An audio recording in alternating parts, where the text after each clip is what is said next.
Salut tout le monde, bienvenue pour une nouvelle vidéo sur Gothic Sailing.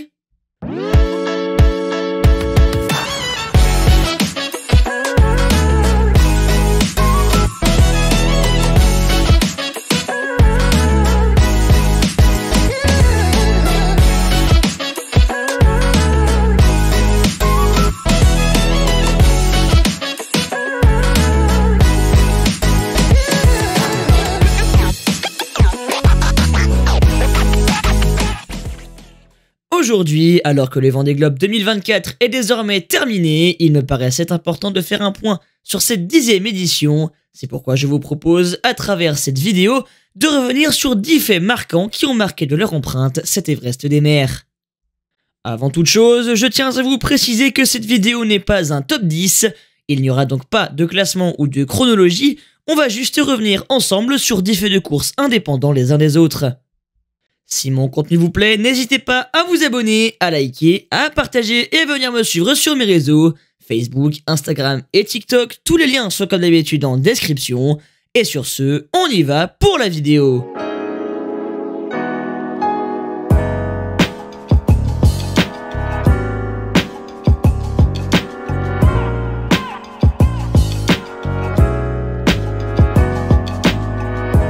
Cette 10e édition du Vendée Globe, comme souvent vous allez me dire, fut littéralement l'édition d'absolument tous les records. Rien qu'à voir le tableau des navigateurs partants, on pouvait déjà constater plusieurs nouveaux records battus. 40 marins au départ, du jamais vu, parmi lesquels 6 femmes, record égalé, 11 nationalités représentées, une première, avec notamment pour la première fois de l'histoire de la course, la présence sur la ligne d'un skipper chinois. 2 skippers handisport sont également au départ, alors que la Nouvelle-Zélande et la Belgique signaient leur grand retour.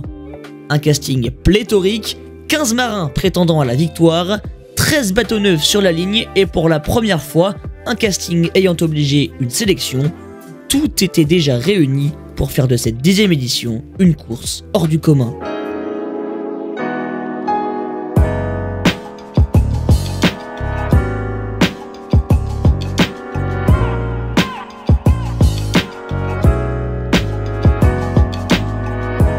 Après une édition 2020 tronquée à cause du Covid-19, cette fois, les médias étaient au rendez-vous sur ce Vendée Globe.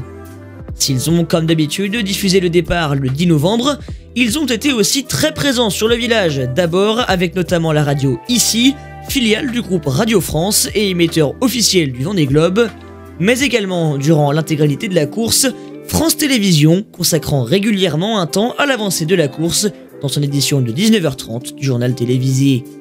Les médias locaux, à l'instar de TV Vendée, ont eux aussi, comme à chaque édition, été omniprésents et ont couvert la course quotidiennement, avec des feuilletons, des vacations et le partage des vidéos envoyées par les skippers. Enfin, les grands médias nationaux ont également été au rendez-vous pour l'arrivée des premiers skippers, retransmettant les arrivées de Charlie Dalin, de Johan Richomme, puis pour certains de Sébastien Simon, ce qui a contribué à faire connaître encore plus le Vendée Globe, au même titre que la célèbre marque d'album sticker Panini, qui a confectionné un magazine en collaboration avec les équipes du Vendée Globe pour cette 10e édition, faisant découvrir l'univers de la course, les marins et sensibilisant également aux espèces marines et à leur préservation. Une très belle initiative.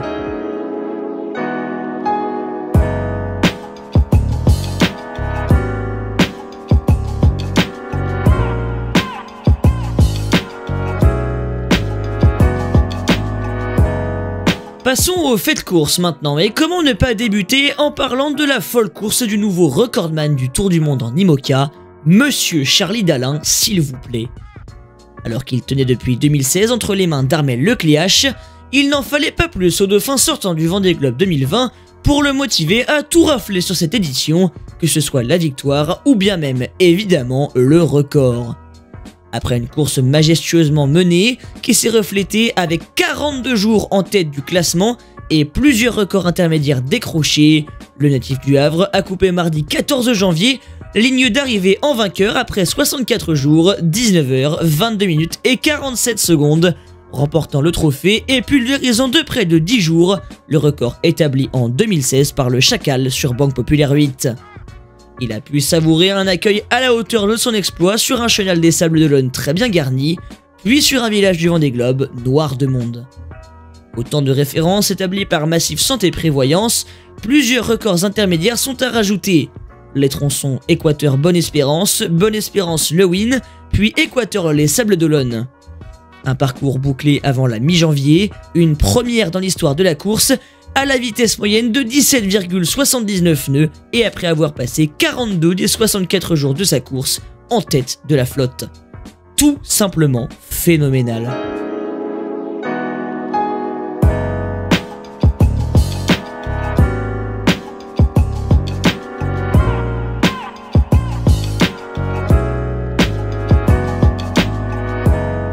À 64 ans, avant même de passer la ligne de départ, la légende de la voile française, Jean Le Cam, était certaine de battre d'ores et déjà un record, celui du doyen de l'Everest des mers.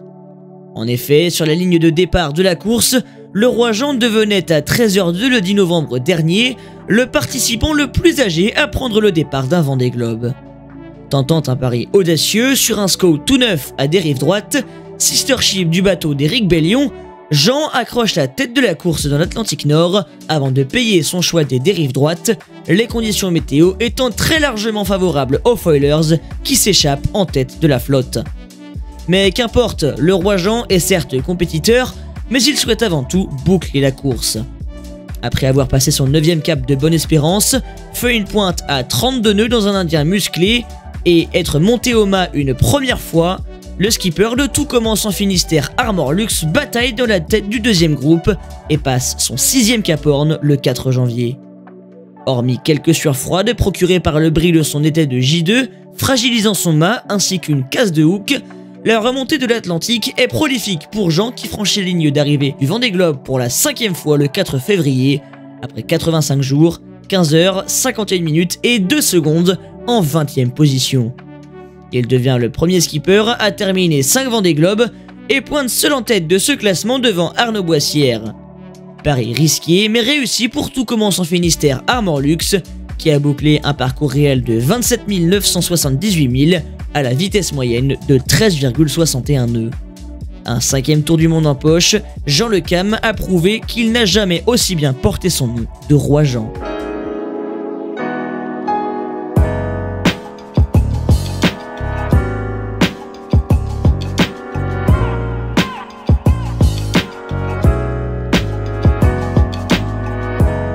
Qui aurait pu présager une telle évolution? Cela se sentait déjà, certes, avant le départ, mais ce Vendée Globe n'a fait que confirmer l'ascension hors du commun de la nouvelle star de la voile, Violette d'Orange. Assurée de devenir, une fois sur l'eau, la plus jeune concurrente à franchir la ligne de départ d'une édition de l'Everest des mers, l'Aquitaine est devenue, en quelques semaines seulement, la coqueluche de l'intégralité du public suiveur du Vendée Globe, mais pas que.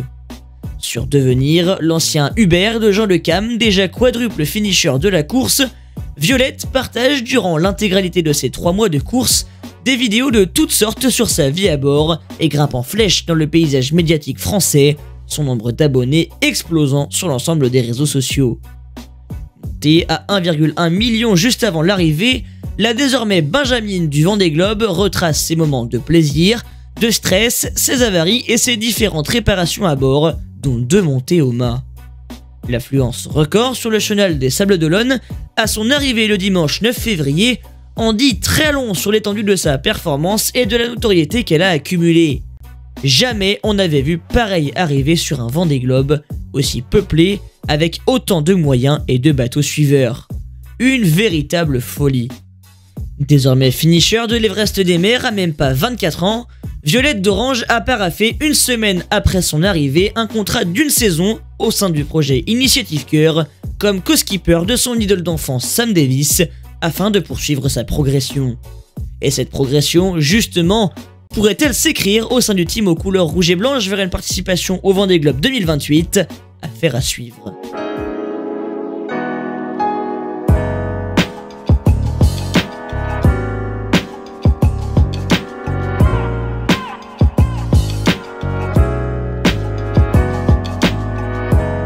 Il a fallu attendre un peu plus de temps que prévu. Si bien qu'au final, il est malheureusement devenu le premier skipper à boucler son tour du monde dans le cadre du règlement, mais pas dans celui des délais. Fixée au vendredi 7 mars à 8 h, soit 116 jours et 18 heures après le top départ, la ligne s'est refermée au nez de Donny van Wijnberg, l'ultime galérien de cette 10e édition, qui, dans les 2 dernières semaines de la course, a subi une litanie d'avaries qu'il a cru plusieurs fois fatales à son épopée. On l'a vu pointer son étrave fatigué au large des Sables d'Olonne samedi 8 mars, avec 3 rides dans sa grand voile et une figure exténuée mais en prise d'un soulagement extrême. Bien qu'il ne soit pas classé, chose d'ailleurs regrettable alors qu'il a franchi la ligne seulement 24 heures après la fermeture de la course, Donny a fait le show et a pu bénéficier d'un accueil magnifique à la hauteur de l'exploit qu'il est parvenu à accomplir avec un budget de misère, le plus petit de la flotte, et sur un bateau datant de 2014 qu'il est parvenu à acquérir au prix de la vente de son entreprise, nageant durant les 5 premières années de son projet dans un flou presque total. Ayant échoué à prendre part au départ du Vendée Globe 2020, pouvant à peine assurer les réparations de son bateau après la Bermude Mill Race en 2022, perdant son premier sponsor en plein milieu de l'avancement du projet, retrouvant un sponsor à l'arraché en 2023 qui le suivra jusqu'au bout de ce Vendée Globe, cette ligne d'arrivée, même hors course, représente le succès magnifique du plus beau des galériens de cette course mythique. Le premier Belge à terminer un tour du monde en solitaire, sans escale et sans assistance, c'est lui, et ce, même s'il n'est pas classé. Accueilli de manière incandescente sur le chenal, notamment sous l'impulsion de la Fédération Française de la Loose, compte satirique reconnu sur les réseaux sociaux, il n'a pu retenir ses larmes sur le ponton, puis sa joie extrême sur le podium, qui ressemblait aussi à une extériorisation de cette fatigue, de ce désarroi, de ces 117 jours de mer qui viennent de prendre fin. Sois fier de toi, Donny, le Vendée Globe ne t'oubliera pas.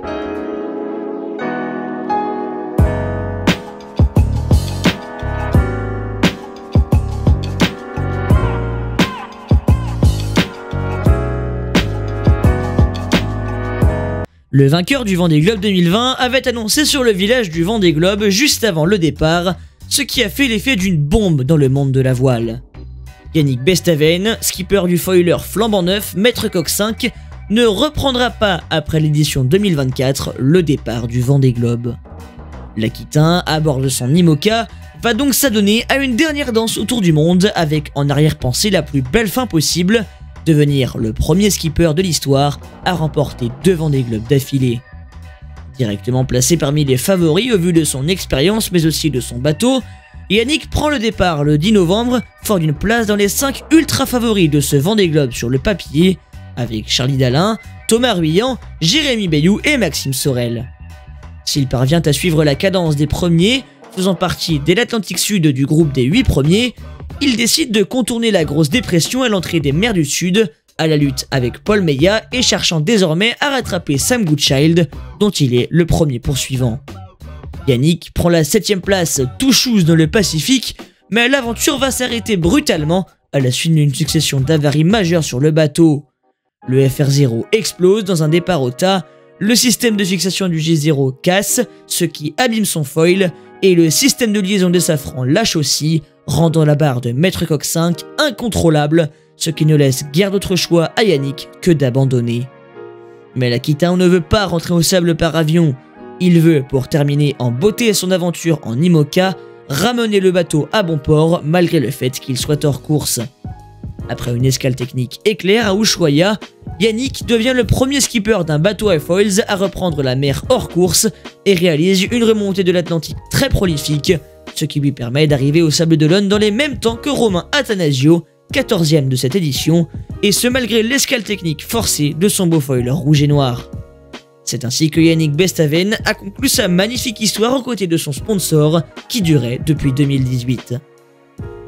Néanmoins, s'il souhaitait naviguer avec un jeune skipper en vue de lui transmettre toute son expérience et son savoir pour le Vendée Globe 2028, ce ne sera pas au sein du team Maître Coq Voile, qui, à la surprise générale, a décidé de mettre un terme en fin de saison 2025 à son partenariat dans le monde de l'IMOCA, après 33 ans de sponsoring pour d'autres skippers emblématiques comme Jean-Luc Vandened, Bertrand de Broc ou encore Jérémy Bayou.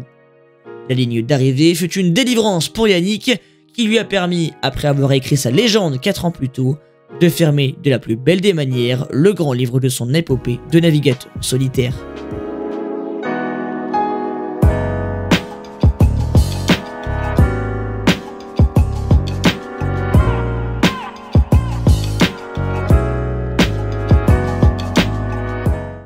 Ce fut sans aucun doute l'une des plus touchantes nouvelles de ce Vendée Globe. Le chouchou des sables, l'icône de la classe IMOCA, celui dont on aime la compagnie des sourires radieux tous les 4 hivers, a subi pour la première fois de sa carrière un déboire irréparable sur une édition du Vendée Globe.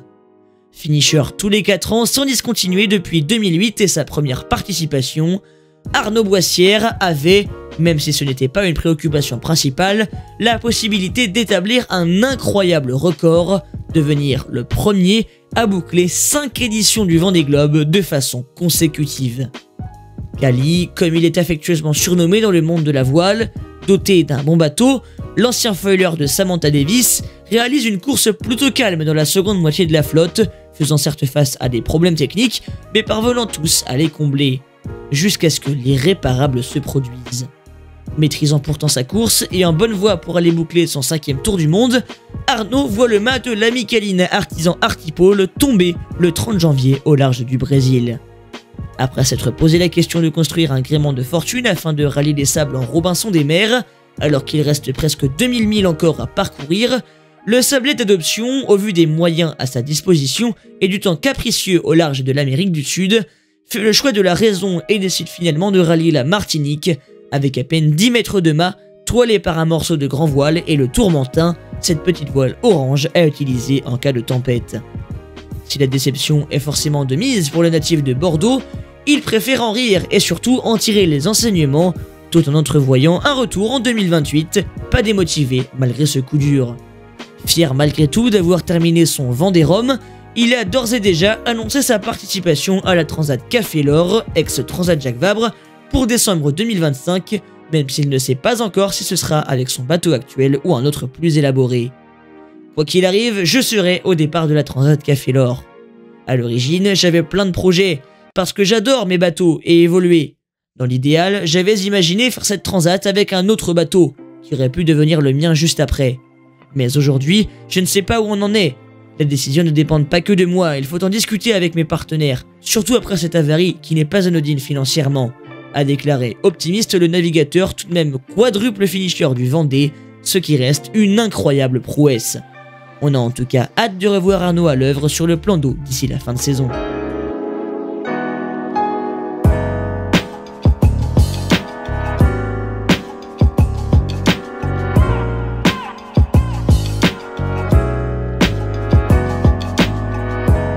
L'édition 2020 en avait déjà été garnie d'une sacrée dose, notamment dans la course au titre et au top 10, le Vendée Globe 2024 fut encore un cran au-dessus.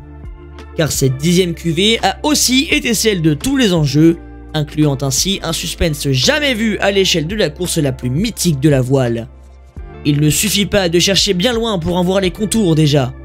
Car s'il a creusé l'écart dans le final, Charlie Dalin, le vainqueur de cette édition, a longtemps dû batailler dans les grandes largeurs avec Sébastien Simon, puis surtout avec Johan Richomme, afin d'offrir le duel que tous les mordus de voile attendaient tous, un remake de l'affrontement en Figaro, mais cette fois autour du monde en IMOCA.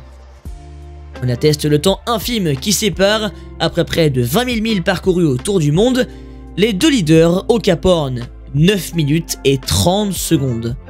Autant vous dire que c'est de l'inédit. Il y a eu du suspense à tous les niveaux et durant l'intégralité de la course, et même si celui s'est intensifié à partir du Pacifique. 31 secondes d'écart au Cap Horn entre Boris Herman et Paul Meillat, ça aussi, qui aurait pu le prédire avant le départ de la course?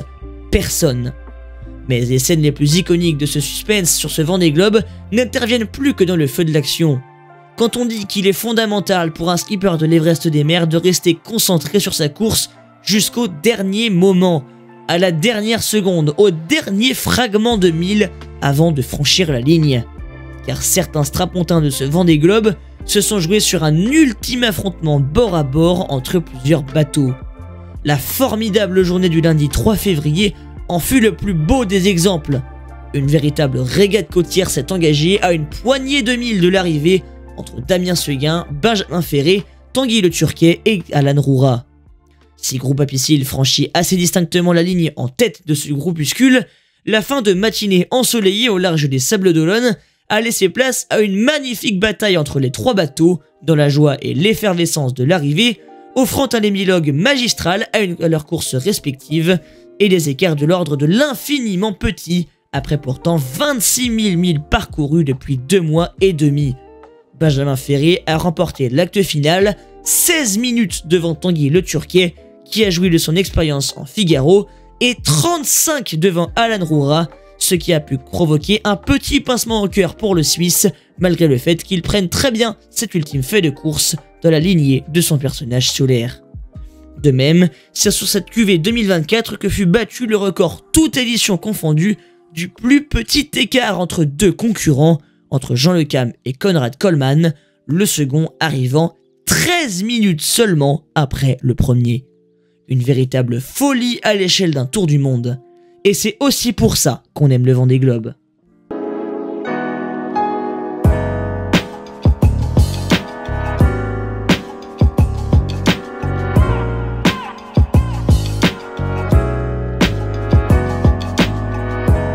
Avec 40 concurrents au départ, une première dans l'histoire du Vendée Globe, on pouvait légitimement s'inquiéter pour la sécurité de l'ensemble de la flotte, avec ce nombre très important de participants, craignant non seulement plus d'abandon, mais aussi et surtout un nouvel épisode angoissant, à l'image de celui qu'avait pu subir Kevin Escoffier en 2020. L'évolution des bateaux peut en effet faire peur. Les navires deviennent des fusées, et forcément, quand ça va plus vite, les chocs sont plus violents et les bateaux plus en danger.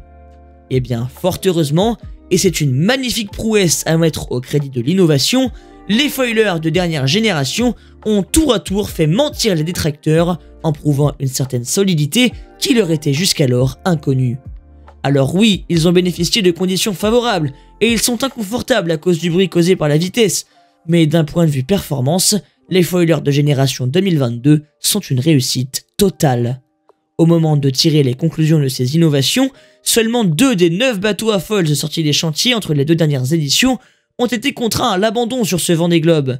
Seuls les malheureux Yannick Bestaven et Maxime Sorel ont en effet été contraints de jeter l'éponge. Et les bateaux nouvelle génération pour le Vendée Globe 2028 devraient poursuivre sur cette dynamique, car il est essentiel d'améliorer encore et toujours la sécurité sur ces navires qui vont toujours plus vite.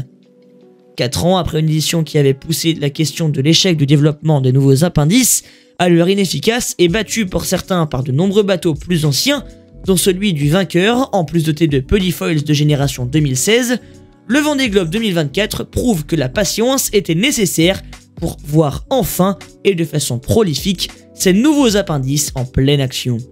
Et ce fut admirablement réussi, la performance et la sécurité étant parfaitement alliées. Hâte de voir les bateaux de génération 2028.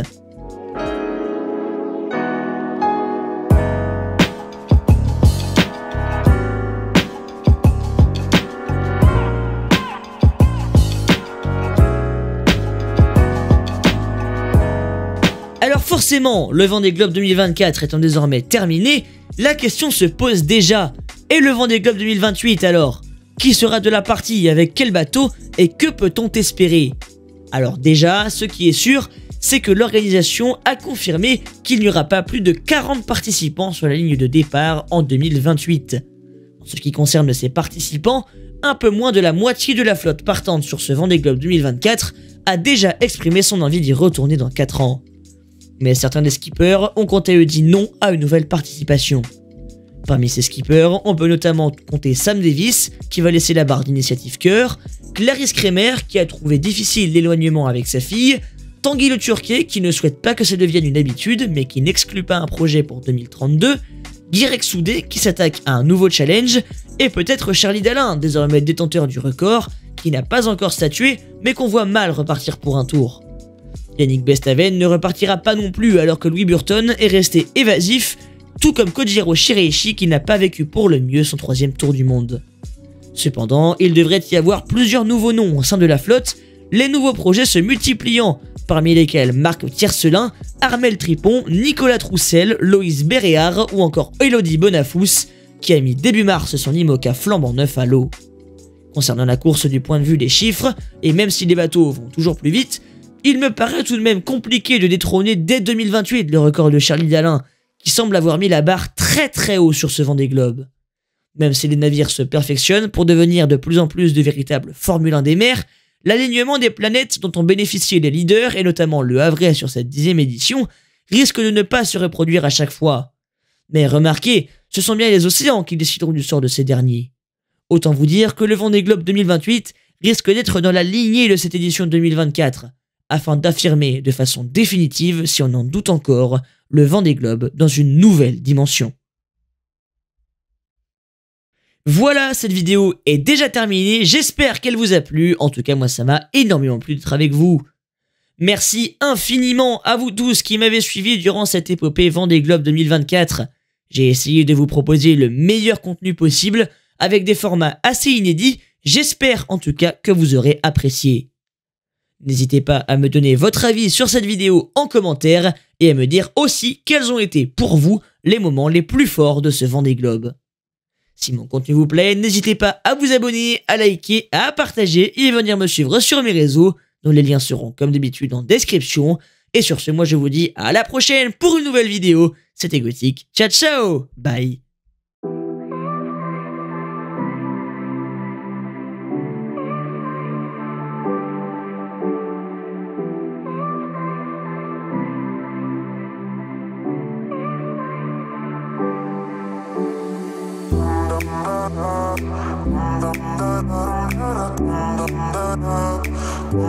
The sky is falling.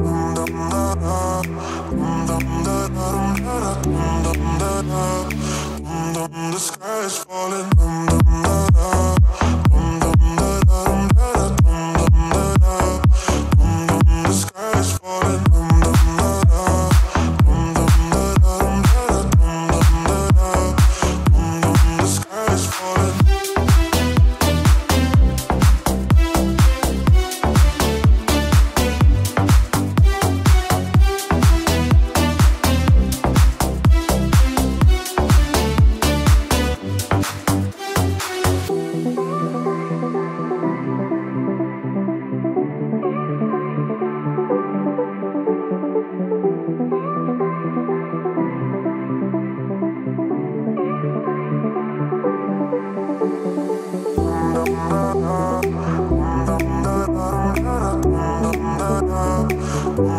The sky is falling.